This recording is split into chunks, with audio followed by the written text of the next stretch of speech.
Welcome to MuggleCast, your weekly ride into the Wizarding World fandom. I'm Andrew. I'm Eric. I'm Micah. And I'm Maura. And this week we'll be doing a character discussion on Hermione Granger in celebration of her birthday on September 19th. This episode's coming a little later than we had planned, but last week we were hearing about some Secrets of Dumbledore, so we had to do an episode on all of that. But today, concerning Hermione, we'll discuss a few of her personality traits, her academic prowess, and her perceptiveness. So lots to get to today concerning Hermione, but first we do have a couple quick updates about Secrets of Dumbledore. First of all, I don't know why this didn't come out with the actual announcement, but now WB has decided that Secrets of Dumbledore will be released in the UK and Ireland on April 8th. 2022. That's a week earlier than the US and other countries around the world are going to get it. I hope they don't Why spoil would they us. do this? I know, right? Keep the secrets, everybody. Yeah. This is an opportunity for them to sell, like, keep the secrets buttons. But, you know, I got a text from somebody we know after they heard this news who lives in America, and they said, I'm thinking of flying over to the UK to see the movie a week early. Am I crazy? I said, yeah, you're crazy. Yeah. Don't fly over to the UK just to see the movie a week early. That to me would be too much money towards this cause. I want to see this movie. I will go to a matinee if I have to, and, you know, so that we can cover it on MuggleCast, but that'll be it. Maybe Yes. plan a vacation around it if you're going to make the trip. Right. Yeah, I was. Or maybe it'll move up a week earlier here. Yeah, why would they do that? Every movie is released globally now. I mean, Yeah. different countries, sure, slightly different release dates, but among the Western countries, between the US and the UK, why would they do this? Did they ever do that for Harry Potter? I don't think so. In fact, that makes it all the more confusing because they know that Harry Potter is like a global event and Harry Potter fans will want to discuss it online, and now they can't. We weren't intending on spending so much time on this, but now I'm like, wait, this is really strange. Yeah, I mean, there was a London release, like a red carpet premiere. The premieres were different Right. weekends, but that was Yeah. not the worldwide release of the film. Maybe they've done some audience testing on UK versus US audiences to gauge how well certain things are going to land. We know, for example, that the awkward Voldemort hug from Deathly Hallows Part 2 seemed to have resonated a lot better in the UK than it did in the US. Here in the US, we all thought it was hilarious. I guess in the Wait, UK. is that true? Yeah, Tom Felton was talking about this. Oh, wow. Okay. Yeah, so maybe they think the UK audience will be more receptive towards the film, and then they can go out on social media and be like, this film's amazing and perfect. And then the Americans are going to get their hands on it and be like, that sucked. Yep. What a sad if true. There were no cheeseburgers in that movie. I, an American, hate it for that reason. Put that porg in a burger. Not porg. This isn't Star Wars. Put that niffler in a burger, please. Niffleroni. I haven't thought about porgs in like 8 years. They think US audiences are just trolls. I just looked up. They're just waiting for us to rip the movie apart. There is no holiday in the UK on the 15th. I thought maybe that could be a reason, but nope. All right, well, we'll continue investigating, but we have to move on. Micah, you've been thinking about that synopsis that Secrets of Dumbledore released last week because it was bothering you because you thought it was really boring, right? Well, I think we all thought it lacked a bit. That's fair to say. And there was really no mention of any secrets given the title of the movie. And I mean, how can you sell a movie if you don't include the most important part of the title in the synopsis, right? Mm-hmm. So I decided I would try my hand. I know nothing about the third movie, right? I mean, maybe a few things if I can make sense of Crimes of Grindelwald, but you know, I'm not somebody who's seen like a test screening of this movie. So I just trying my hand at it, and I'm interested to get your feedback. I'm open to suggestions here. I'm excited. It's going to be great. One of the wizarding world's most notorious families harbors secrets so dark, their truths could alter the course of history. A blood pact sealed, a sister sacrificed, a brother reborn, and the dark wizard Gellert Grindelwald was witness to it all. A chess master now moving each piece to his advantage. With time running out, Dumbledore must ask too much for Newt Scamander to awaken the Order of the Phoenix and stem the rising tide of evil. Wow. Wow. Wow. I want to see that movie. I want to give that movie my money. Well done, Micah. Thank you. You're a good writer. Thank you. Well, Laura's fanfic episode, I think, really sparked something. Yeah. Inspired It really the writer it got within. your creative juices going. You found your It muse. really did. You know, Micah, I don't know if you just heard that email notification, but I think Warner Brothers is trying to hire you now. They're like, Micah, come fix the marketing for this franchise.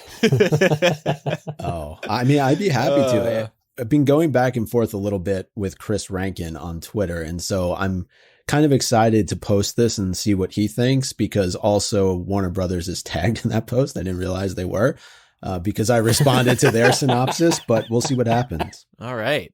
And actually, speaking of emails, you got an interesting email this week, Micah. Yeah, I did. So apparently, as of October, which is tomorrow, while we're recording here, Wizarding World Gold is going to be no more.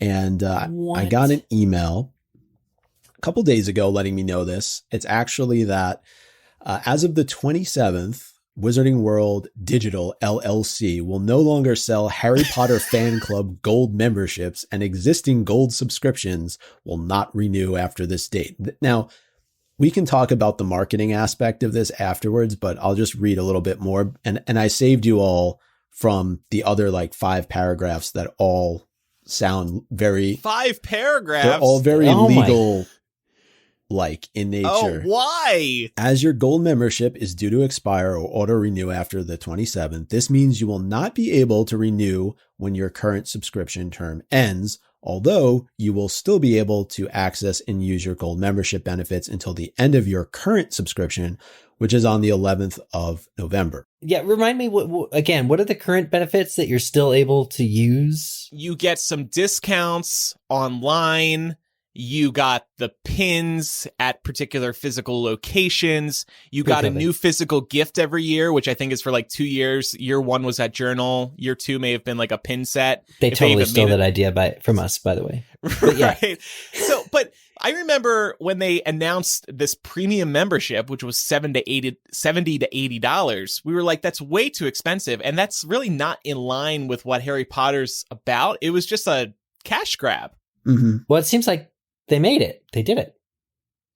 Well, the cash has been grabbed. But the idea was for it to run for several years. Yeah. Not only last a year or two. Now, what's interesting is that later on it says, if you're happy to have your gold membership extended, then you don't have to do anything. It will automatically continue until the 27th of October, 2022. But this completely contradicts what they just said in the opening paragraph.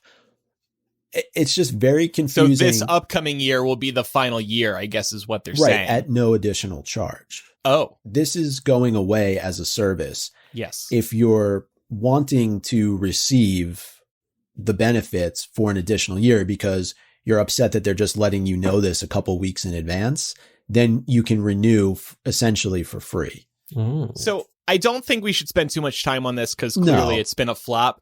But, they tried it. It didn't work. I'm glad to see them not pursuing it because it wasn't offering anything particularly good anyway. And I think I said at one point, this might be more interesting if there was some new Harry Potter content coming out right now, like a TV series or something, and you get early access to the TV show or something. I don't know. Mm-hmm. But this just, there's nothing here that's exciting. Look, it got Eric and I a couple of pins at the store in New York because you needed to have. True. And I was actually surprised at the number of people that did have that on their phone when they were going through and kind of scanning the little QR codes around the store. So it may have been more successful than we think, but not successful enough business-wise for them to continue. And like I said, right, this email was it lacked any sort of Wizarding World type of feel to it. It was just very corporate. And the lawyers were all over it. The lawyers definitely wrote this. And I just wanted to know generally, do you guys think, and I understand this was a premium service, but do you think this is maybe a little bit indicative of larger issues for the franchise? I think people there are definitely swaths of people who have backed out of Harry Potter. And, myself included, I was a gold member just so I could see what it was all about, and I didn't renew. And I'm sure there's many people just like me who are not renewing because they're turned off by what J.K. Rowling's been up to. And also, it just wasn't, a particularly tempting product. So I think that's a big part of it. I never signed up for this because it never tempted me, even just based off of the early offerings, right? And I think, too, it's another example of something that has been somewhat of a flop in this franchise. So does it mean that this particular thing is indicative of larger problems? Maybe not, but I think that it shows that there are examples of items that this, have been rolled out for this franchise that have not landed. And they will not hesitate to take them off the market after a couple years if they're not successful. Yeah. So at least they're not letting these things die on the vine, True. They're at least ending them. But I would argue that, maybe if they had dug a little deeper to find out what things fans might actually want, something like this could have been a lot more successful. I agree. Maybe they'll bring something like this back, or maybe make something more affordable. It's also a lot to ask people to pay $75 for a year for what? For discounts to like the Cursed Child merchandise store in New York. If you live in Oklahoma, that's not really appealing. Right. Yeah. I think they really missed the mark with digital offerings. I think they could have done a lot more there, and they just didn't work out. All right. Well, R.I.P. Wizarding World Gold. Let's talk about Hermione, Laura. Yeah, so I was really excited that we had an opportunity to do a deep dive character discussion on Hermione. I don't think we've gotten to do one in quite some time. And as we've shown on this show over the past few years, there's a lot more that we can get from these discussions as we age a little bit, right? Like our conversation about any of these main characters probably looked really different 15 years ago than it does now. So diving right in, celebrating Hermione Jean Granger. She was born on September 19th, 1979. I think this is a coincidence. I don't think this was intentional, but September 19th is also International Talk Like a Pirate Day. So, all right. Yeah, I don't think that's intentional. How is that not even a coincidence? How is that? What could you say that would be like? Yeah, Laura. Yeah. I just mean I don't see. I don't know if I could make a literary connection there. Well, right. Hermione Granger is all that I can think of in my head. Now I'm not going to stop thinking about how we're talking about Miss Granger. Well, bring on all the pirate jokes throughout this episode. I think that would be perfect. Mm-hmm. Okay. So interestingly, I noted, because we're going to talk about the name origin of Hermione here, and we'll get into some of the Greek origin, but I looked it up, and in 1996, Hermione ranked number 974 in England and Wales in terms of births. There were 21 babies born in 1996 named Hermione in England and Wales. And I wonder if that's changed because we know the books were published shortly after that. Absolutely. I mean, talk about obscurity, number 969. Yeah. Sheesh. I think it's interesting, though, because Hermione, I don't think it's a name, especially on this side of the pond, that we would expect to see outside of a literary setting. But it's not a non-existent name with our British friends on the other side of the Atlantic. So it was just... And we know that people who are consumed by certain pop culture do pull names from these stories and name their children after them. And their pets, for that matter. Pets especially. I always think of Khaleesi from Game of Thrones. Oh my gosh. A lot of people name their daughters Khaleesi. Yep. Right. And then she turned out pretty bad. Yes, she did. That was unfortunate. However, for anyone who named their daughter Hermione after our favorite book smart, incredibly perceptive person without whom Harry and Ron definitely would have died in book one. I think we can all agree on that to start. I think your daughter is set up for success with that name. No regrets there. Right. Well, diving a little bit more on the name origin, though, we know that Hermione means Princess of Hermes. It's a feminine given name derived from the Greek messenger god Hermes. Hermes is prominently worshipped as a messenger, often described as the messenger of the gods, since he can convey messages between the divine realms, the underworld, and the world of mortals. What additional meaning can we derive from this? Well, if gods are all-knowing, Hermione's all-knowing, delivering messages from the gods. I love it. No, I was thinking when you were reading that, Laura, that when you're talking about being the one that conveys messages between the realms, thinking that she's a Muggle and has this magical ability, and now she's obviously part of the wizarding world. The fact that she goes between these two worlds, I think there's something there to that.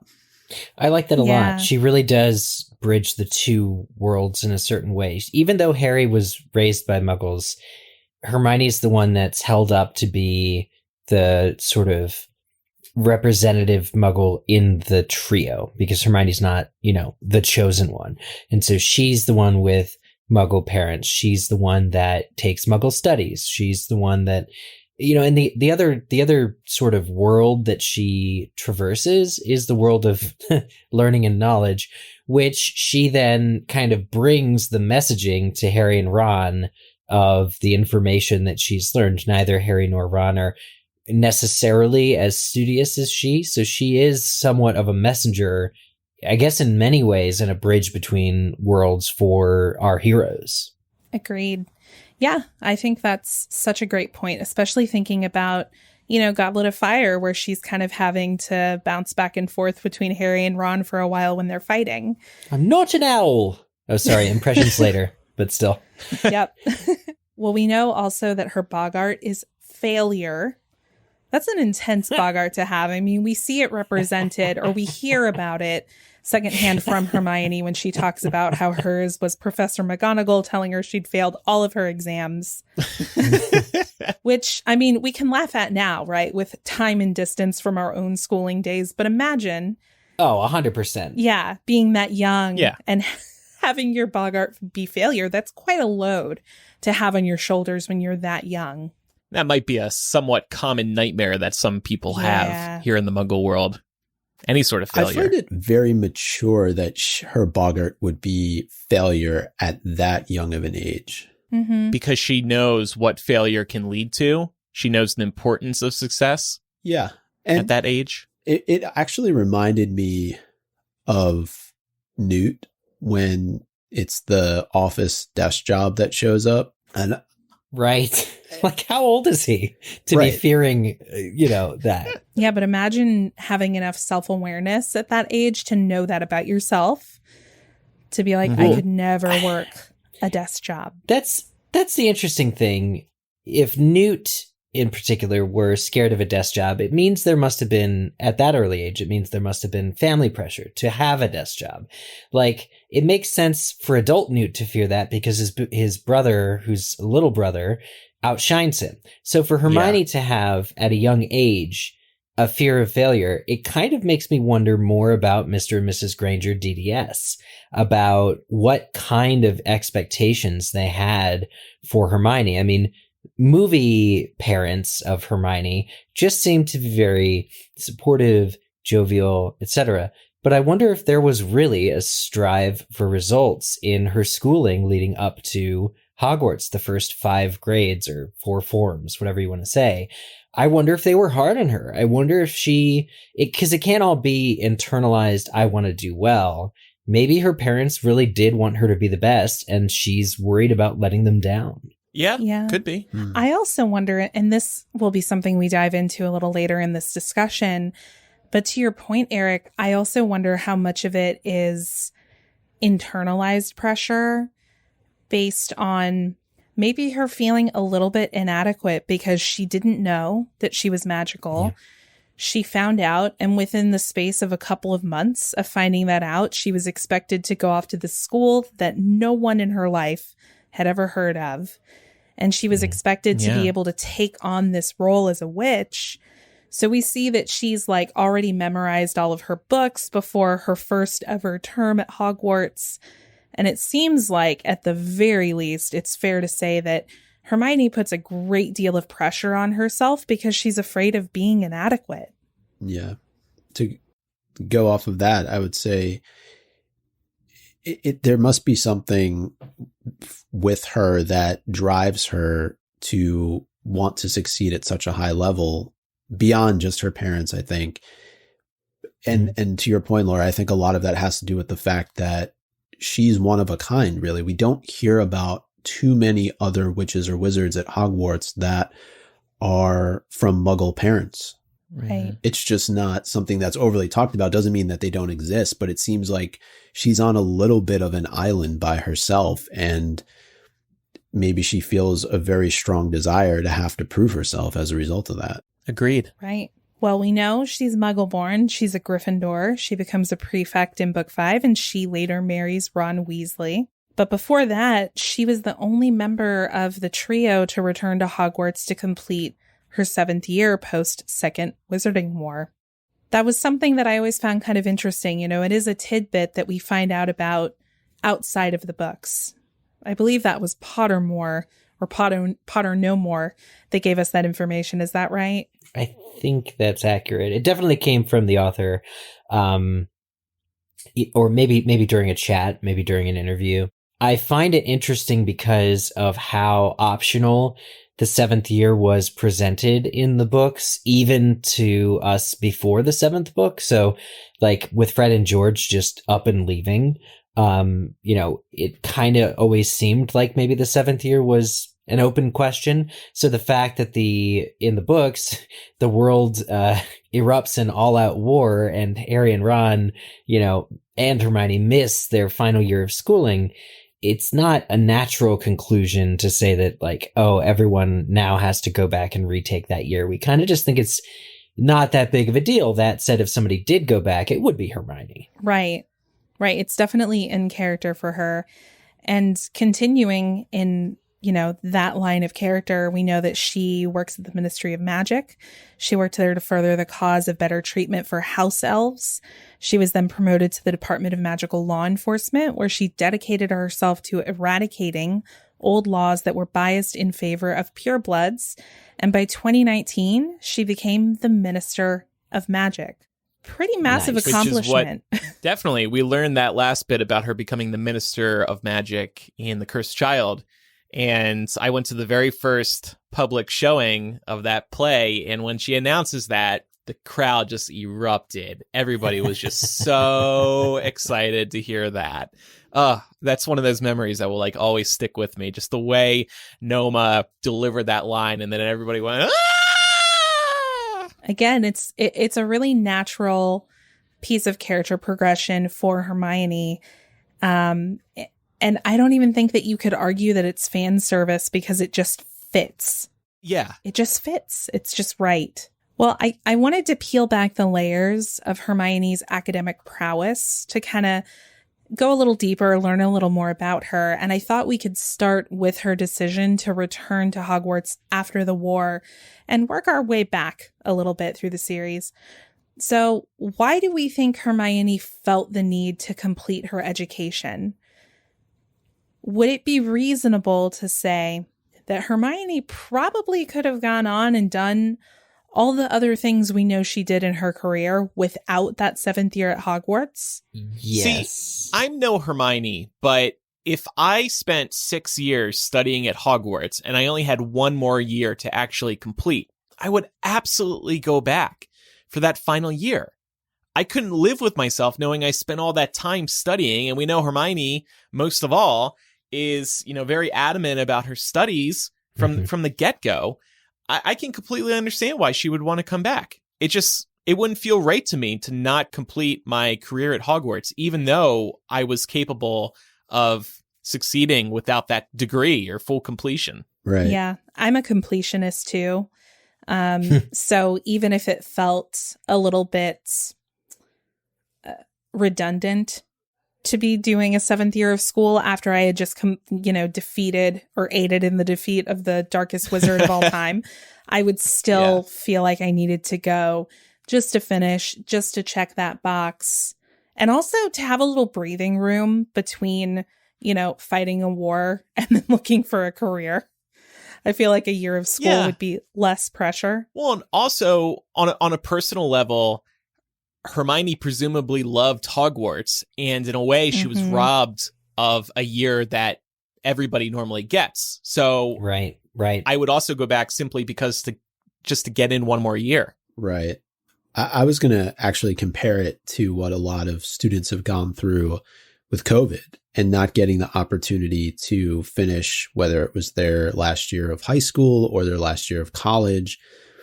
And if they want to, having the opportunity to go back and do that, because you miss out on a lot of things as a result of it. And I agree that she definitely missed out on we don't even know as readers. We don't know what a normal 7th year at Hogwarts is like. We don't know what cool things they get to do or classes they may get to take or things that were just taken from us as readers because we were off in the forest somewhere for 50 chapters.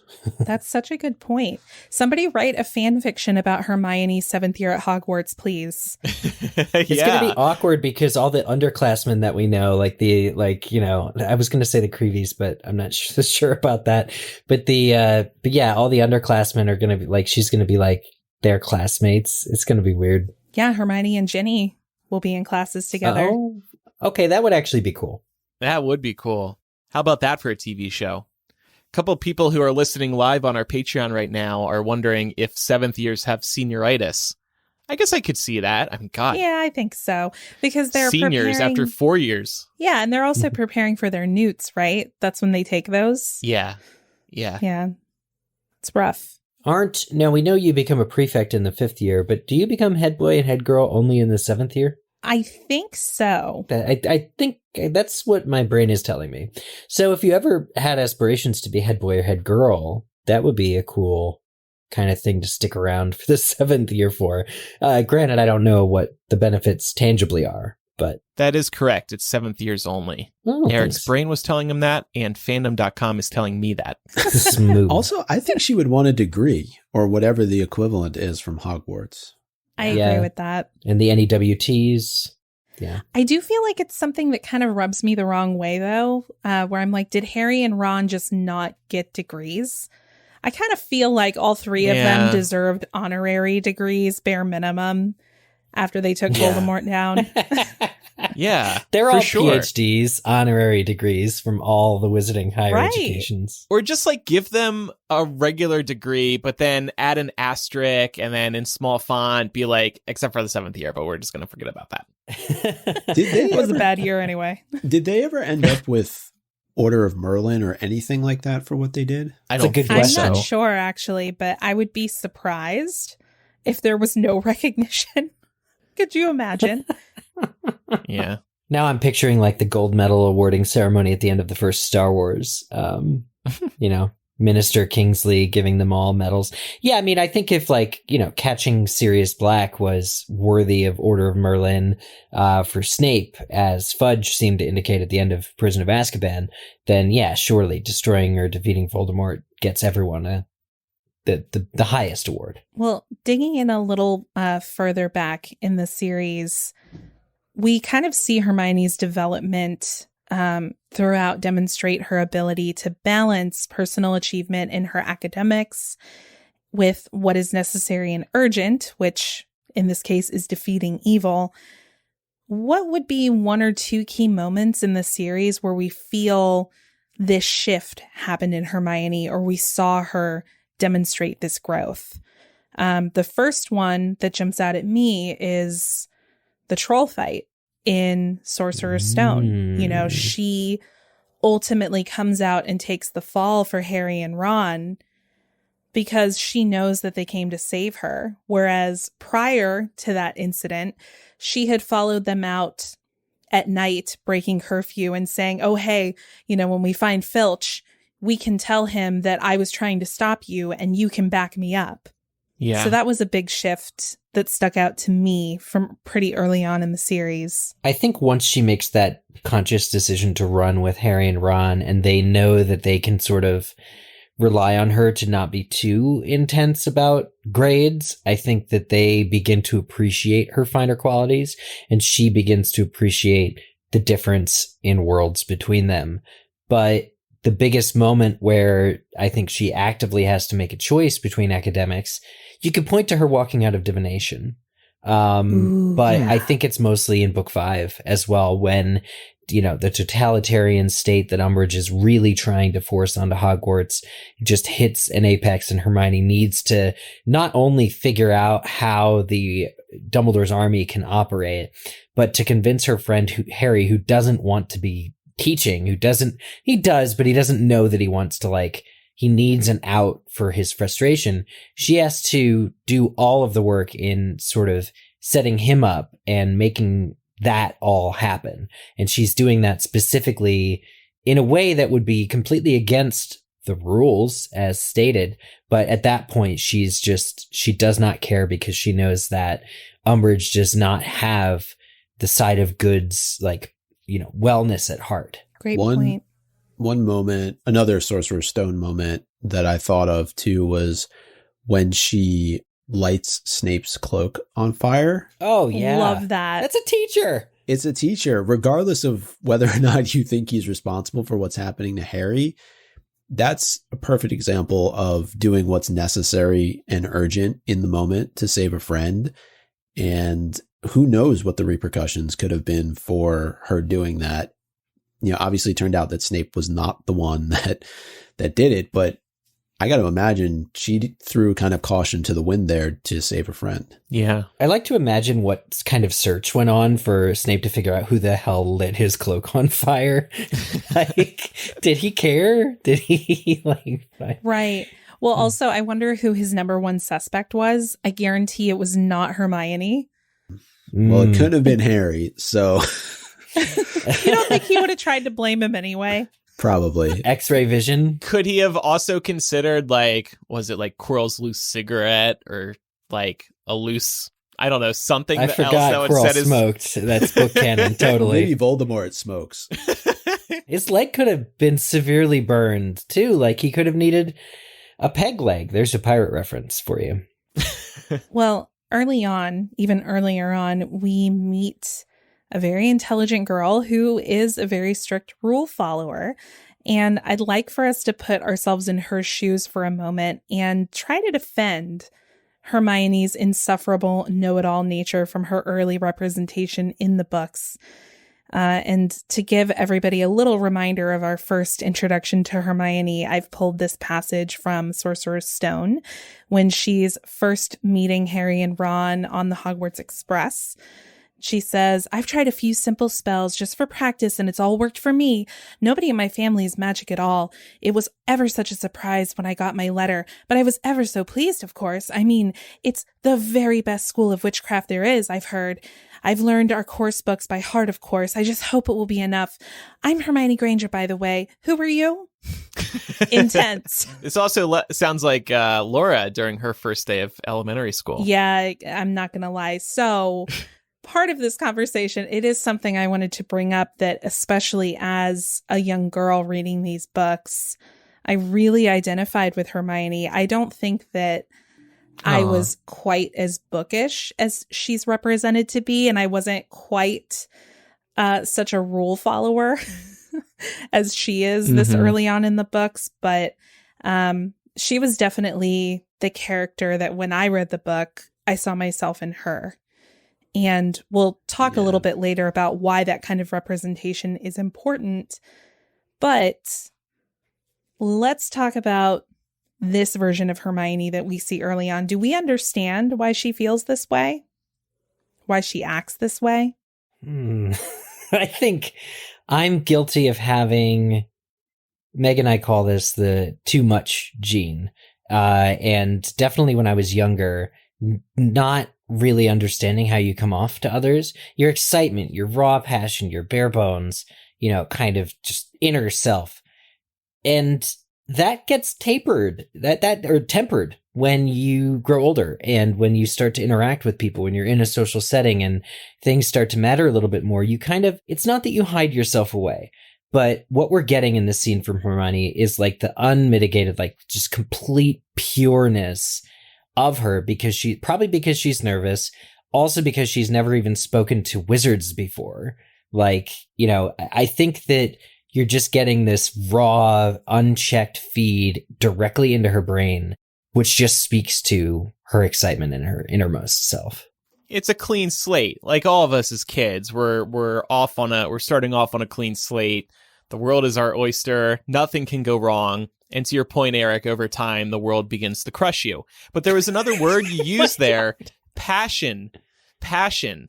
Yeah. Hermione is passionate about studying at Hogwarts. She's excited. And when you are so passionate and excited, you're going to be open about your knowledge. You're proud of this knowledge you're collecting. You've been accepted to Hogwarts. This is a once in a lifetime opportunity. You didn't expect it. It's extremely exciting. So you want to study everything. And then when you go off and talk about how I've practiced spells already, it's all worked for me, you just want to share your love for the opportunity that is in front of you.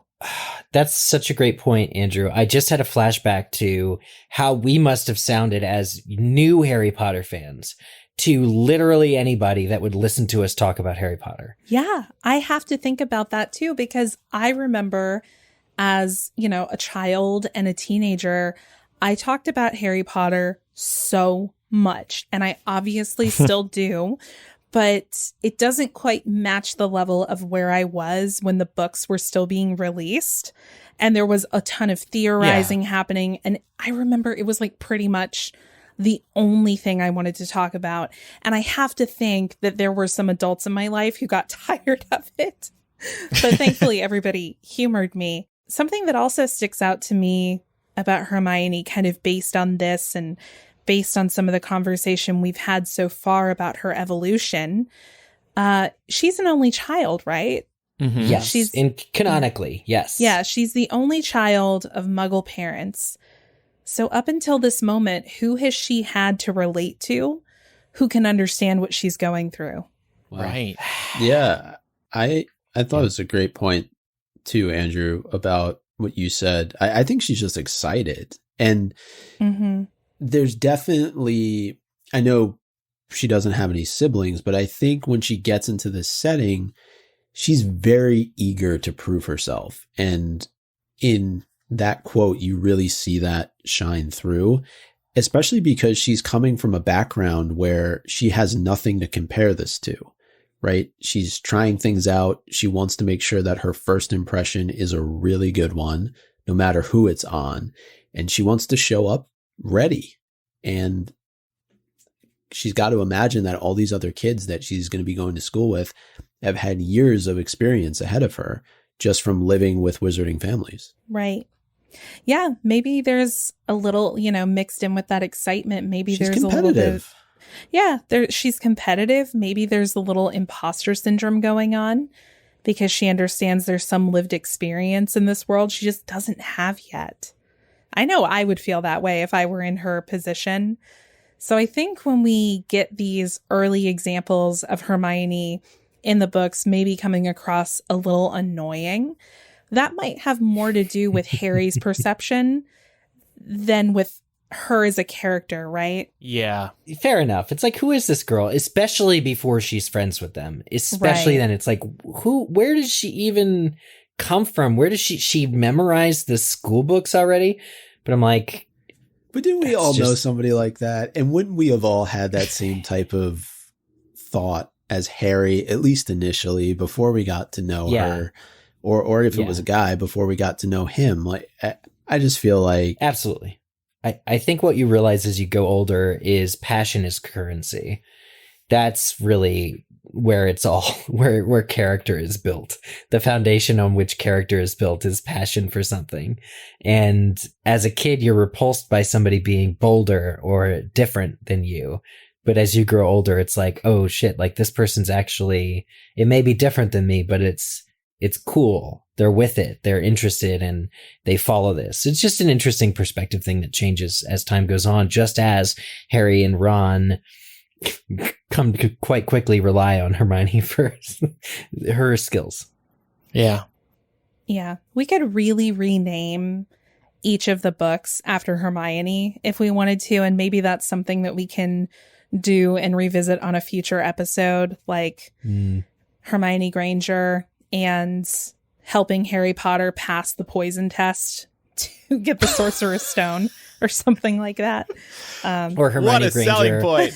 Hermione Granger does what decades of professors, including the headmaster, including Dumbledore, couldn't do, and discovers what Slytherin's monster is and everything about how to solve. Let Micah come up with the titles. He Yeah, proved himself earlier. Sorry, in the episode. sorry, He's way Micah. better Sorry. at this. I did rename the whole series, if you remember.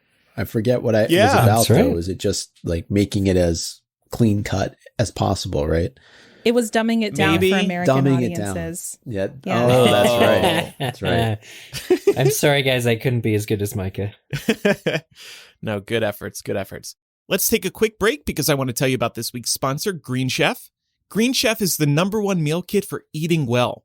So premium ingredients like organic veggies and high-quality proteins are a given in their meal kits. Green Chef's expert chefs design flavorful meals that go way beyond ordinary, no matter what's on your menu. Choose from 30 easy-to-follow recipes every week with options for keto, paleo, and plant-powered diets, as well as meals to help you eat in a more balanced way. Green Chef's experts curate every recipe, and with all these meal choices each week and the flexibility to switch plans, you'll never have to sacrifice taste for nutrition.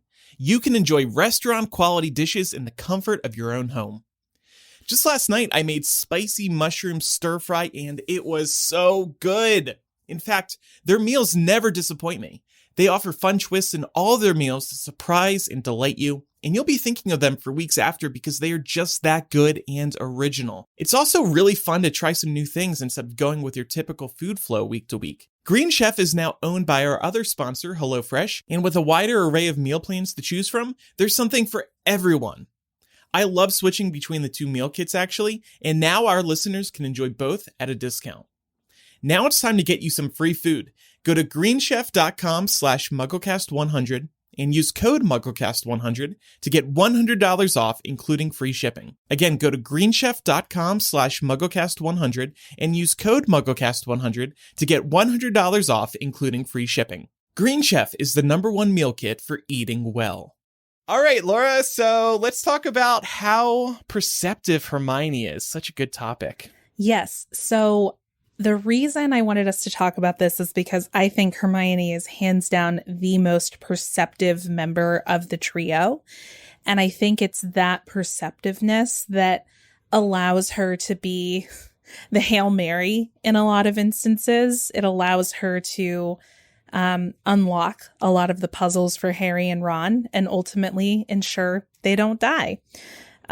Andrew, this is an early example from Sorcerer's Stone, if you wouldn't mind reading it. It's from the Midnight Duel chapter. Yes. Malfoy tricked you, Hermione said to Harry. You realize that, don't you? He was never going to meet you. Filch knew someone was going to be in the trophy room. Malfoy must have tipped him off. And Harry, in this moment, it says something along the lines of like he chose not to answer her or he ignored her. This is a theme that we see throughout the rest of the series of Hermione making great points and Harry and Ron being frustrated by the fact that they know she's right. Yeah. So here you go, Harry. You should have listened. What's also like, it's just so shocking when this thought never crosses your mind and then somebody gives you the truth very suddenly and you're like, oh my God, I can't believe this. Yeah. Well, and also she was pointing out to him very early on, you shouldn't be going out of, Gryffindor Tower or the Gryffindor Common Room during, quiet hours after our curfew time. You never know what you're going to get into out there. And she was right, ultimately. And what would this duel have proven anyway? I mean, it was literally a schoolyard fight that was being proposed here. Harry would have lost. Probably. Oh. Yeah. I mean, Harry kind of almost loses the duel in the next year. If you really think about it, his Parseltongue saves him, but Malfoy's just had too much practice. Right. Yeah. Well, Eric, I'm wondering if you can take this next excerpt from Order of the Phoenix. Sure, this is my favorite. I'm so glad we were just talking about Hermione on this. There was some important stuff hidden in the waffle, said Hermione grimly. Was there? Said Ron blankly. How about progress for progress's sake must be discouraged? How about pruning wherever we find practices that ought to be prohibited? What does that mean? Said Ron impatiently. I'll tell you what it means, said Hermione ominously. It means the ministries interfering at Hogwarts. Such a great moment. It's like a mic drop moment, because this is following a pretty lengthy speech from Dolores Umbridge, where she's honestly speaking in a lot of like corporate government speak. And it seems like it's intentional to put the students to sleep or to make people zone out. But we can always count on Hermione to be the one paying attention. Even if everyone else in the room thinks, this isn't important. She's always going to be there to, lend a critical eye or ear, in this case, to the conversation. Well, it's literally, isn't this what McGonagall says later when Harry summarizes it? Yep. She's like, well, I'm glad at least that Hermione Granger pays attention. Yeah, I think like she was like, I'm glad you listened to Hermione Granger at least. And I was like, me too, Professor McGonagall. Oh my God. But it's true. Like, absolute Hermione, that's McGonagall paying a very, very heavy compliment to Hermione and everything that Hermione is about. Those two have a lot of love for each other, because it just shows you that Hermione, it's vindication of what Hermione is all about, and it is supposed to clue you, the reader, into, hey, we're going to listen to Hermione in this book because she really gets it. She's pretty integral to the plot of every, or at least the resolution of every single book. Mm-hmm. And I'd never even thought of it that way before, but I'm just thinking of examples like, obviously, discovering the truth about the basilisk in the Chamber of Secrets, helping to free Sirius by being able to go back in time. If she doesn't have the time turner, they're not able to do that. This example from Order of the Phoenix, I think just her ability to understand what's going on sort of beneath the surface at Hogwarts. And so, and of course, this next quote we're going to read from Half-Blood Prince, she had it right on the money early. That's right. And Micah, I was wondering if you could read this one. This is after Hermione suggests that maybe the Half-Blood Prince could be a she instead of a he, and Harry scoffs at this suggestion. Well, why not? Harry, there aren't any real princes in the wizarding world. It's either a nickname, a made-up title somebody's given themselves, or it could be their actual name, couldn't it? No, listen, if, say, her father was a wizard whose surname was Prince, and her mother was a Muggle, then that would make her a, quote, half-blood prince. Yeah, very ingenious, Hermione. But it would. Maybe she was proud of being a half-blood prince. Yep, right on the money. And I mean, the only argument you could make here is that she had the roles reversed, right? It was Snape's mother that he was proud of sharing half of his lineage with. But she was, very, very close, very much circling the drain on figuring out that mystery. And it's, again, another example of how Harry and Ron really disregard her brilliance a lot of times throughout the books. I mean, we also can't forget the fact that she was the one trying to convince Harry that everything he saw in the fire at the end of Order of the Phoenix might have been a trap.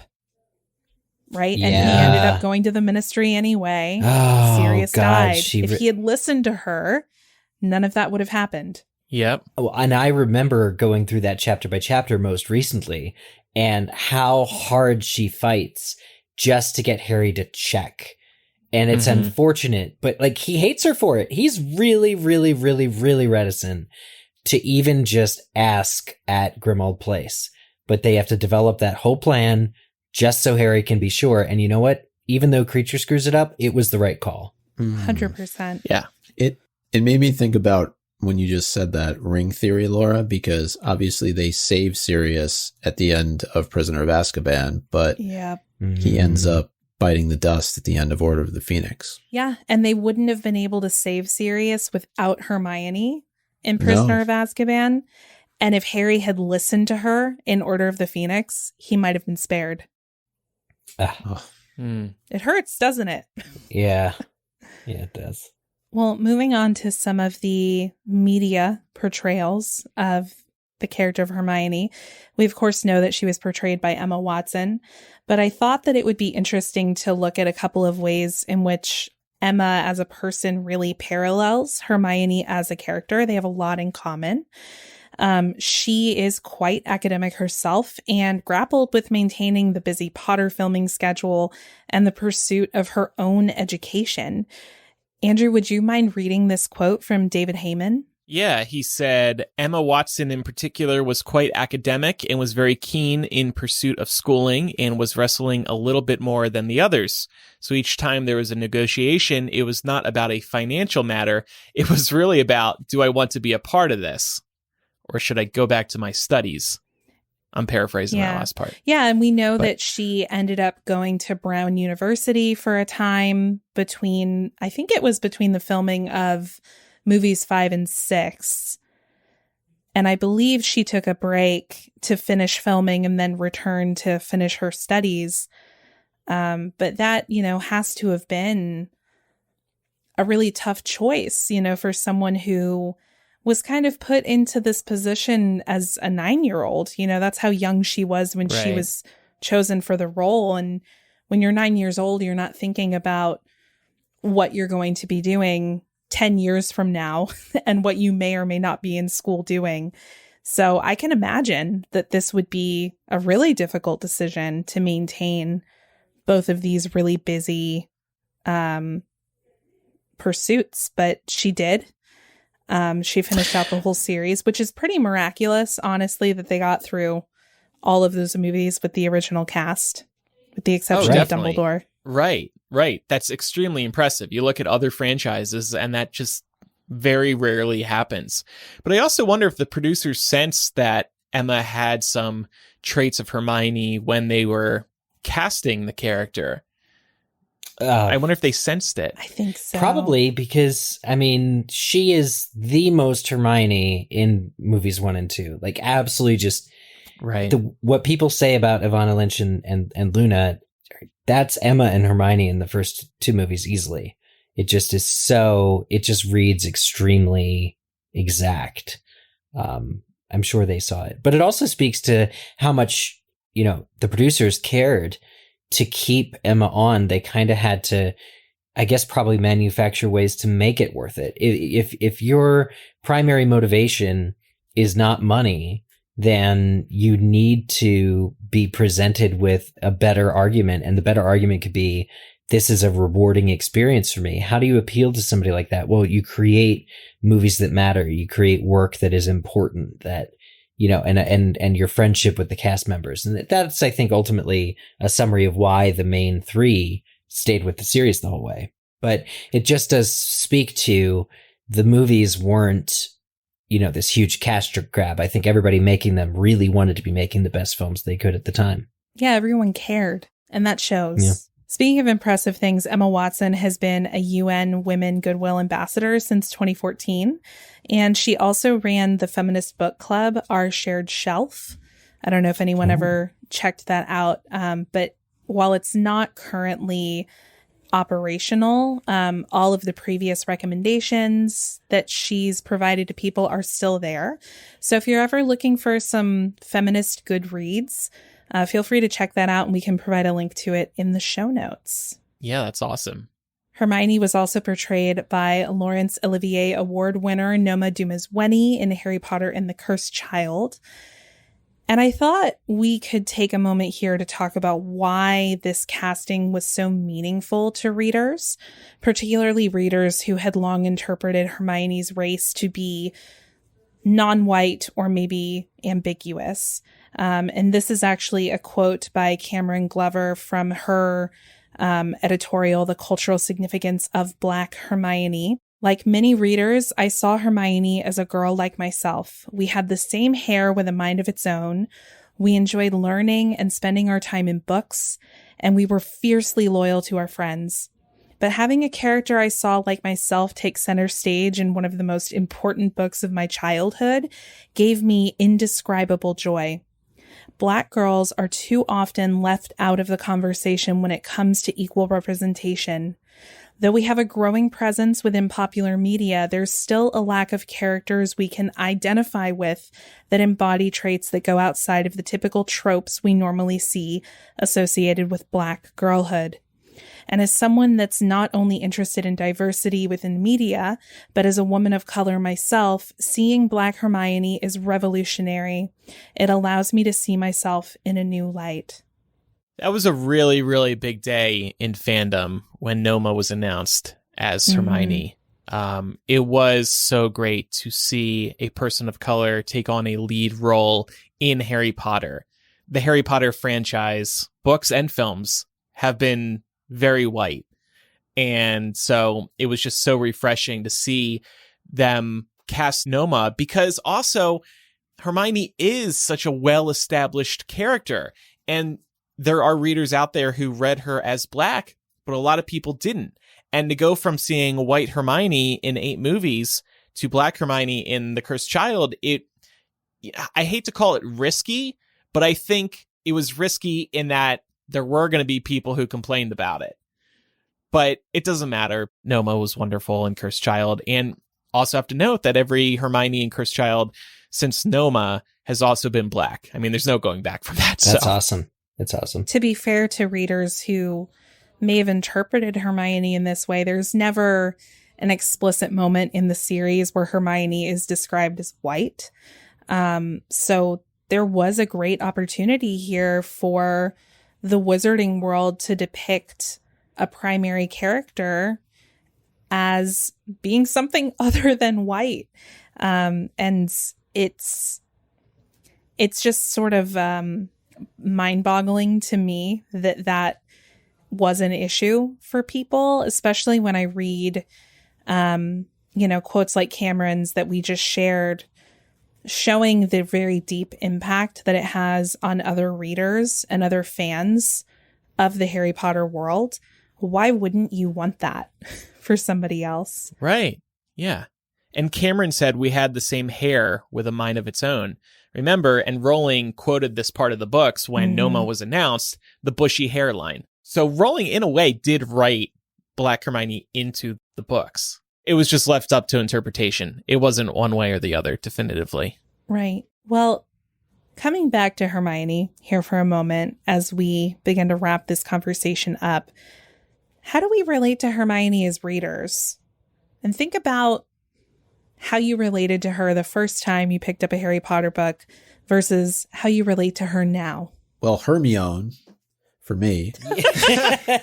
I'm so glad you mentioned that. I think we need to talk about this just for a minute or two, because obviously a major issue probably only here stateside. Just talking about earlier, Laura, I know you referenced that it is a semi-popular or was a semi-popular name in the UK. It's probably very popular worldwide now. But would we have ever known if we didn't get the movies? I think about that sometimes. Well, we found out in book 4, there was that very because clever of Crumb section where she teaches Crumb how to say her name. But I definitely said it wrong too when I read the first 3 books. I think I was saying Hermione or something like that. Hermione. Like I wasn't doing, like the I Hermione. was completely silent. Oh, okay. I think I used to say Hermione. Hermione. Read it. Hermione. So the character you fell in love with had a way different name than, in your head than what it ended up being. I wonder now too, Laura, since you brought up Goblet of Fire, do you think that Rowling included that scene with Crumb because of all the mispronunciations of her name prior to that? I think she actually said that she did.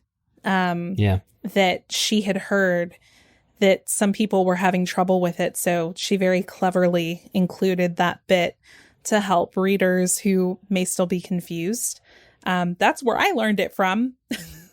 That's definitely when I learned how to say Hermione's name. In terms of relating, I guess I would get back to an earlier discussion we were having, her excitement. It's nice to see somebody so excited about going to Hogwarts so early on, because I wasn't particularly excited about studying like you were, Laura, in school. So I can't relate there. But maybe just her passion, I think that's something to really admire. And then reading now, I try to think 5 steps ahead. I'm not perfect, but I attempt to. And I think in some ways I am pretty darn smart. So I'm more of the street smart person, and Hermione's got some of that. So I guess that's how I can connect with her now. Laura, I actually wanted to flip this question back on you because I wanted to hear more about what you saw in Hermione, having her be such an integral part of the series, you know, all the qualities that she has, you know, that are obviously they stand out really in so many different ways, and she shines in many times much more so than Harry and Ron, and just the importance of that in a series as big as Harry Potter. Yeah, I mean, I don't want to steal words from Cameron, because the way she put it, you know, from her vantage point, seeing a Black Hermione represented, some of that I do feel similar in certain ways about just feeling like I saw a character as a young girl who represented values that I liked to think that I also represented, or at least attempted to. It was huge. I mean, up until that point, I'm trying to think if I was into any fandom or any show or movie or book that really prominently highlighted, you know, a brainy, intelligent, critical thinker in a female role. And it's hard for me to think of anything before Harry Potter that did that. And, It's really, you know, as a result, you know, throughout my, you know, childhood and now my adulthood, I still look at Hermione as one of my favorite female characters. She's not perfect all the time, but who amongst us is? And I really like that, you know, I guess it felt like I was seeing myself in her a little bit. Not in like the, you know, there are certain female characters that you can criticize for being written as two-dimensional. And in that, there's an argument that it's easy to project yourself onto that character and see yourself in them. But that's not Hermione. And I think that's what makes her so different than a lot of literary representations of primary female characters, especially at the time these books were written. Yeah, I mean, Hermione always had an air of unpredictability to me as a reader. When I'm reading a Harry Potter book the first time, I don't know how Hermione is going to behave in it. She could always very much surprise me and demand that Harry submit his broom for testing, because it's probably cursed. You know, these things surprise me, and I'm not saying I like predicted the other characters' movements, but there's something about Hermione being this very, very smart, driven girl who hangs around with the boys, isn't lesser for it, kind of almost prefers their company, but manages to outshine everyone, that they gain respect for her. But she ultimately is just like well and truly herself, kind of like a fish out of water, but she finds her people and sticks with them. That really, you know, in terms of what she brings to the friendship group and in terms of being her own self and never really, I could never pin her down myself. I was thinking that is kind of what was special about Hermione to me while reading the books. But even that was like a long time ago. I can barely remember. What about you, Micah? As a reader, I mean, I think a lot of what we've already talked about, honestly, I didn't mind kind of the aggressiveness in terms of showing off in class. I mean, I felt a connection to that almost, because I would always be one of those people where if I knew the answer and I knew probably a lot of the rest of the class didn't, I would make a point of raising my hand and doing it. It gives you some sort of like jolt, I think. If you're a nerd, like most of us are. And it's true. Feeling like you definitely bested the rest of the class. But no, I was just really impressed throughout the series with her character arc and development. And just as we were talking about earlier, how integral she is to the success of the trio in every single book. Without her there, I think it was you, Laura, who said Harry and Ron would not have made it past the first book. So, they would have got dead super fast. Super fast. Got dead. Yeah. I mean, yeah, if they actually made it to the trapdoor, Ron would have died at the Devil's Snare and Harry would have died drinking poison potion. Or maybe the chess, because Ron would have died before. But yeah. And the other thing I'll just add too, I know we all identify with Harry and his story, or at least a lot of us tend to, and sort of his journey into the wizarding world. But it's actually Hermione who most of us are like, because if we got the chance to go to Hogwarts, we would be Muggles in the wizarding world, just like she is. So I think we actually have more of a connection to her than we do to Harry.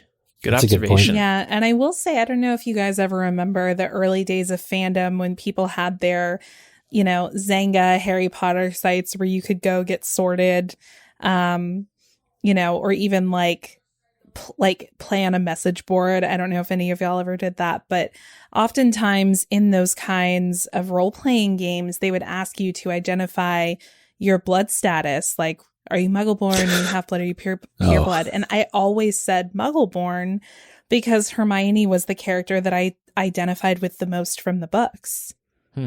Very cool. And of course, on my hit Harry Potter fan site, Harry Potter's House, you could join SPEW, and I would email each person who joined, and I said, Hermione and I appreciate your help.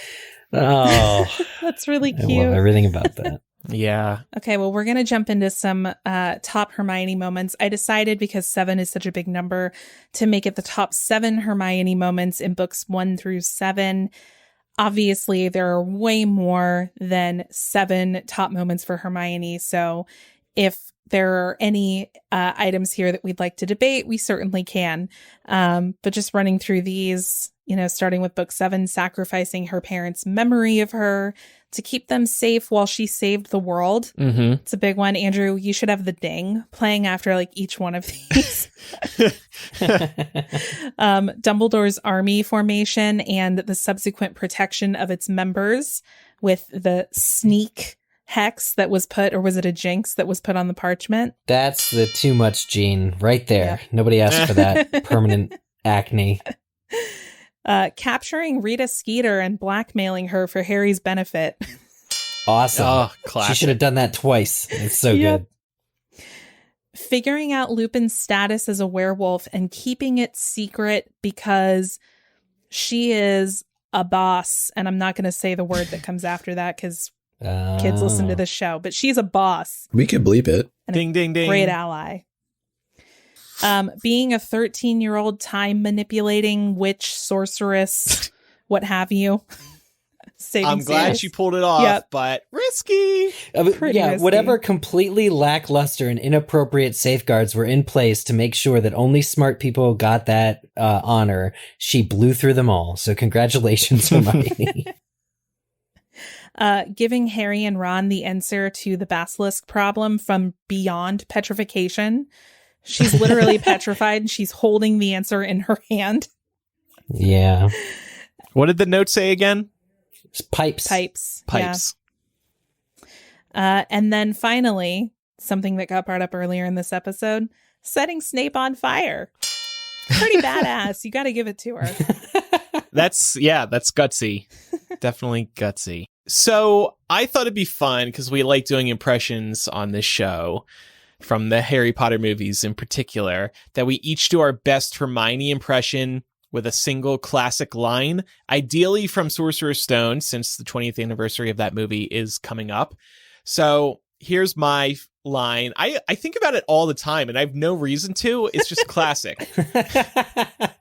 Now, if you two don't mind, I'm going to bed before either of you come up with another clever idea to get us killed, or worse, expelled. Is that your 11-year-old British accent? Yeah, I wanted to make it sound more like Hermione. It didn't really. It wasn't high enough, but I'm just getting You're older. trying to make it authentic. I hope the listeners are at home are giving the response lines to each of these quotes that we're about to do. Bed. She really needs to sort out her priorities. I think we just heard like 500 listeners say it out loud. Probably. Mine is also from Sorcerer's Stone when she says, Ron, you don't suppose this is going to be like real wizard's chess, do you? To which the response is, yes, Hermione. I think this is going to be exactly like wizard's chess. Knight to E5. I think about that one all the time too. Oh, that one's on TikTok. If it were 2021, Ron would be like, yeah, we're about to get wrecked. All right, Micah? I might change mine up here, but I'll go with it's Leviosa, not Leviosa. Sorry, I can only go so... No, it's fine. It's been repurposed so many times too. Yeah. Mm-hmm. Mm-hmm. I can't think of a specific example. Okay, well, and here's one. Of course, I picked the longest, but I like my impressions, so here we go. Are you sure that's a real spell? Well, it's not very good, is it? Of course, I've only tried a few simple ones myself, but they've all worked for me. For example, Oculus Reparo. That's better, isn't it? Holy cricket! You're Harry Potter. I'm Hermione Granger. And you are? That was very mature, Hermione. Poor Ron. Oh, thanks. Poor Ron. Ron, your future husband. Ron Weasley. You'll love me one day. All right. Well, that was a fun and insightful discussion. If you have any feedback about today's Hermione chat, you can contact us by writing directly or sending a voice message to MuggleCast@gmail.com. For the latter, just record a message using the voice memo app on your phone. You can also use the contact form on MuggleCast.com to get in touch, or you can leave a voicemail on our phone. The number is 1-920-3-MUGGLE. That's 1-920-368-4453. And actually, we're not done talking about Hermione yet, because in bonus MuggleCast today on our Patreon, which is patreon.com/MuggleCast, we're going to talk about, does Hermione have a best friend? Yeah. Laura was wondering this with one of her friends. Yeah, so I got to give credit to my friend Ashley for this question because... I thought that was a joke. No. I was having a conversation with my friend Ashley about this, and I was like, yeah, we're doing a Hermione episode this week. And she was like, oh, you have to ask the question, does Hermione have a best friend? So I'm really excited to dig into this in bonus. I'm really sad thinking about that too. And we have some other Hermione ideas that we'll get to in future episodes. Mm-hmm. But again, this question will be answered on our Patreon this week, patreon.com/MuggleCast. One of the benefits is bonus MuggleCast. We record additional MuggleCast segments and release them exclusively for patrons. And then when you become a patron, you actually get this custom RSS feed made just for you that you can pop into most podcasting apps. So you can listen to our bonus material as well as MuggleCast ad-free in your favorite podcast app. It's super easy and very convenient, so you don't have to go to Patreon to listen to all of that. It's time for Quizzage.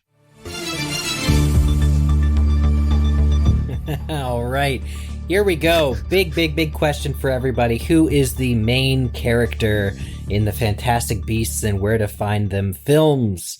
It was last week's Quizzage question. Is that even a question? You know what I'm going to say, right? What are you going to say, Micah? Yusuf Kama. Yusuf Kama. Well, Yusuf Kama was a popular answer. Correct answer. Crackpot Beery. There we go. Thank God somebody else submitted Yusuf Kama. Okay, so answers that we know, again, wrong answers only were, so every wrong answer was the correct answer. But some correct answers then of note include Pickett is the main character with Dougal as the sidekick. Bunty, of course. The cousin of Newt Sniffler. Pastry's the Niffler. Cute little Niffler. Inobi Darkness, Dementia Raven's Way. Elmo from Sesame Street, the double-ended Newt, Frodo Baggins, My Disappointment, the Rumpet, the Billywig, the gosh darn missing billywig that they never bothered to explain, the Prime Minister of Australia, the feather on Yusuf's hat, that might be my favorite one, and last one but not least for now, Cornelius Fudge as a kid. That's a twist. Can't wait to meet him in the Secrets of Dumbledore. No, that'll be in the Secrets of Fudge, movie 4. Okay, here we go. A little bit more traditional main question for next week's Quizzitch. You guessed it, it's Hermione themed. Next week's question. These splintery treats were considered by Hermione for her parents while in Honeydukes. What were the treats? And submit your answer to us on the MuggleCast website, mugglecast.com/Quizzitch, and you'll get your name read on the show. Couple other reminders. Make sure you're following MuggleCast for free in your favorite podcast app, and leave us a review if they allow you to. And don't forget to follow us on social media. Our username is MuggleCast on Instagram, Facebook, and Twitter. We're posting a lot of fun stuff on there, so don't miss out. Please do follow us, especially if you're on Instagram. We're trying to get up to 10,000 followers, because once we do that, we get to post the links in our stories. Ooh. Help us reach that. We've got more than 10,000 listeners, so please follow us on MuggleCast. That's Andrew's listener challenge for the week. And you're doing it on International Podcast Day, so what better day to ask for it? Perfect. This episode's coming out in like 5 days, though, but that's okay. That's okay. Thanks, everybody, for listening to this week's episode. I'm Andrew. I'm Eric. I'm Micah. And I'm Laura. Bye. Bye, everyone.